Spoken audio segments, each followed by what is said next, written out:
So about 6 months ago, I pretty much accidentally bought this bike here off a crackhead on Facebook Marketplace.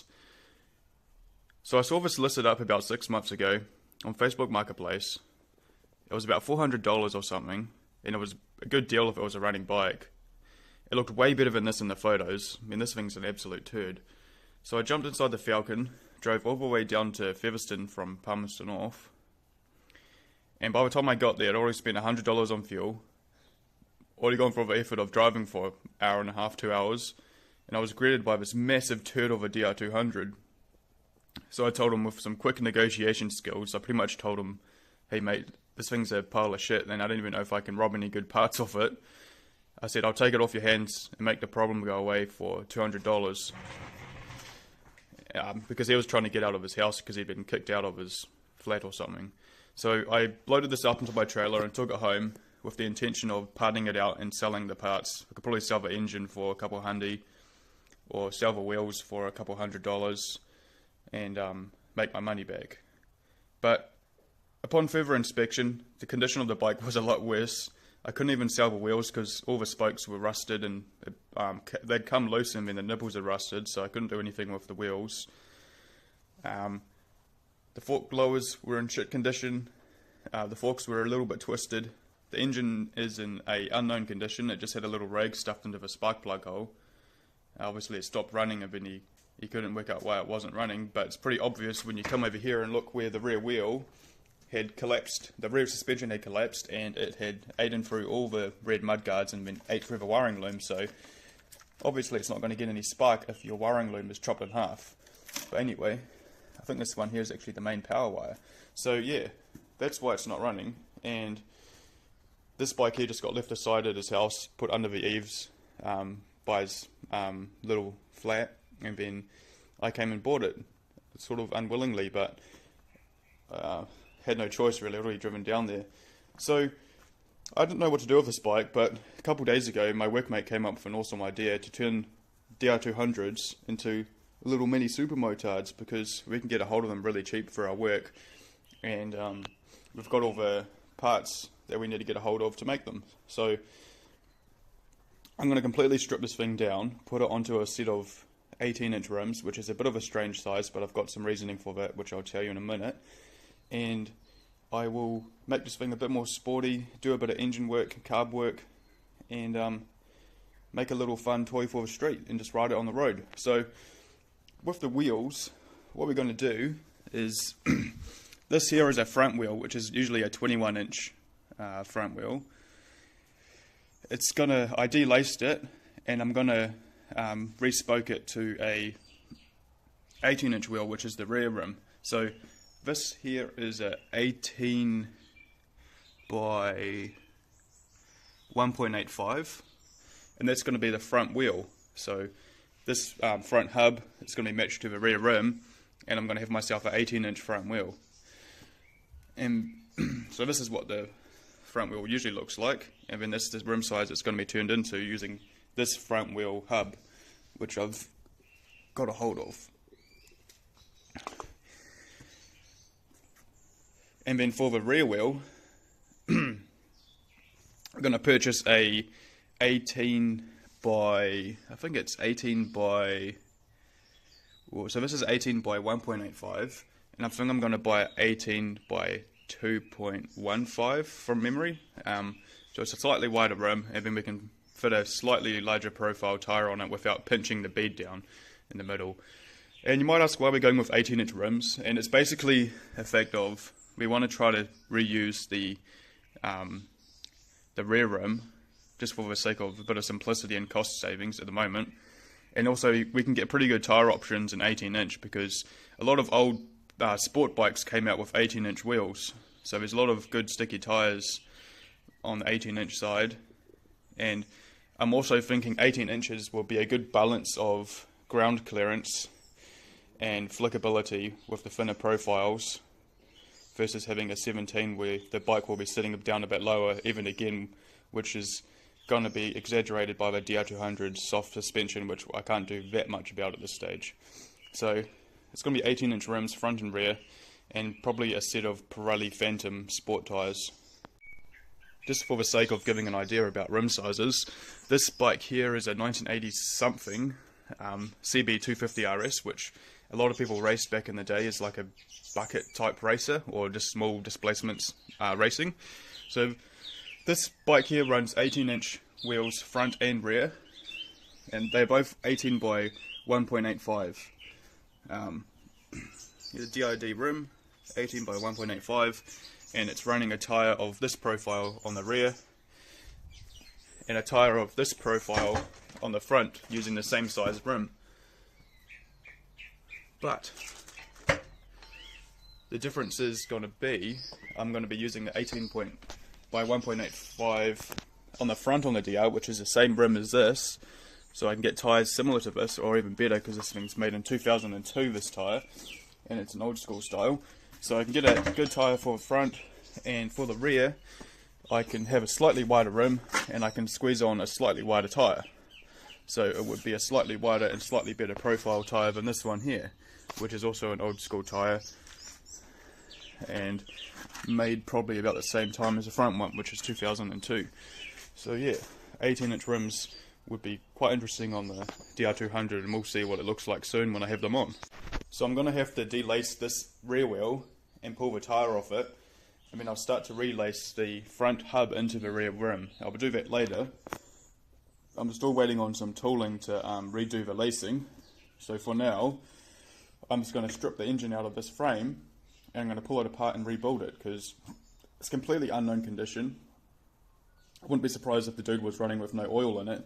So I'm going to pull the engine out, tear it down, check the big and little end bearings on the con rod, make sure they're not stuffed, and just get a general idea of what the engine's condition is. I might even have to throw a new cylinder at it if I have to, and redo the top end with new seals and gaskets and all that. Well, it's got new gaskets anyway because I'm pulling it apart, and I'm going to polish all the parts because it's all oxidized aluminium. It looks like shit. But I can already tell you that the main problem I'm going to have today is getting that swing arm bolt out, because the rear axle bolt was so seized in there that I just opted to chop the bloody swing arm off to get the rear wheel out of the way, because it was actually impossible to move. So I'm going to try to get the rear swing arm bolt out, which is this one here, without destroying too much stuff, and then the rest of the engine tear out will be pretty straightforward. So I'll see how I go. And just as a side note, I didn't chop the swing arm willingly, but it was also destroyed because if I find an example, which I threw in the bin here, what had happened on the rear wheel is part of the swing arm there. What had happened on the rear wheel was the bolts which hold the sprocket on had backed out, and they'd spun around and chewed out the swing arm. So the swing arm was basically chopped in half by the time I'd even got to it, and so it wasn't good to reuse. And I've actually got a spare swing arm just on my shelves, so there's no problem with finding a swing arm on these things. So here's my new swing arm, which I'm going to polish up. They're quite a cool looking swing arm, being a full alloy swing arm, and they'll come up nice when they're cleaned up and polished.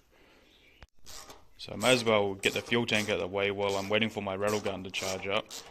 The fuel tank's not going to be reusable because, for one, it just looks like shit, and also the inside of it's getting a bit rusty, and I can't be bothered dealing with that. So I've got a spare fuel tank somewhere in my shed, which I'm going to drag out and repaint it for this one, which is no big deal. And just so everybody's aware, I have never made a Supermoto style bike ever, and I've never relaced a wheel.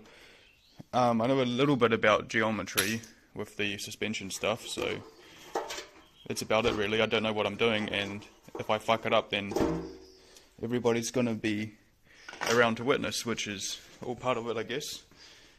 It's all about learning and just mucking around with shit and seeing if it works. And with this bike here, there's no real financial investment. The financial investment in this thing is a couple $100. So yeah, nothing to lose with this beast. Okay, so guys, the first thing I've noticed when I took the bolt out for the swing arm is the actual frame has been ovalized. So it looks to me like the swing arm butchers have seized up, and the bolt or the nut for the swing arm bolt has actually come loose, and it started pivoting the swing arm and the rear suspension has actually begun to pivot on the frame itself, and it's ovalized it and wrecked the swing arm bolt.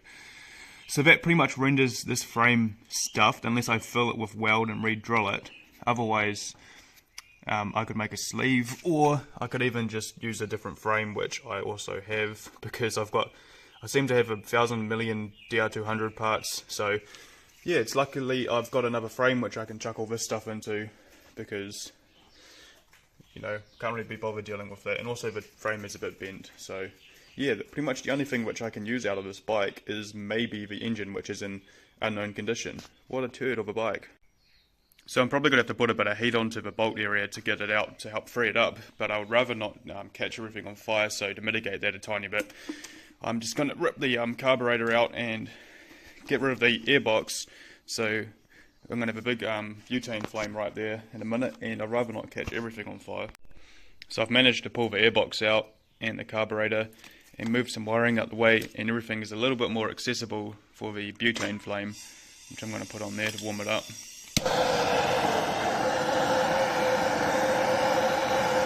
So the seizing happens in all three places. There's some bushes in the swing arm which the bolt gets seized on, and then there's the aluminium engine casing which the steel bolt gets corroded into, and it's very hard to move once it's seized properly. So a bit of heat and a rattle gun on the end of the bolt, and hopefully it starts to free it up. So I've got this big Makita rattle gun which puts out unknown amounts of torque. It's the most powerful one you can get. So with the half drive end, so hopefully it starts to break it loose. If not, then it really goes to show how seized these bolts can get.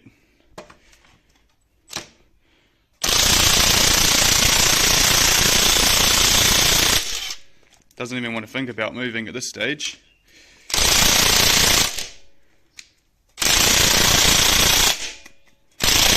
So after whacking the absolute living shit out of it with the sledgy, I've had pretty much no luck.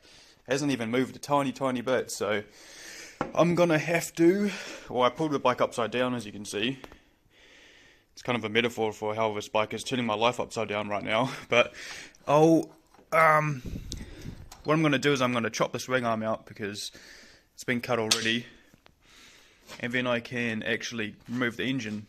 This swing arm bolt is just so stuck in there.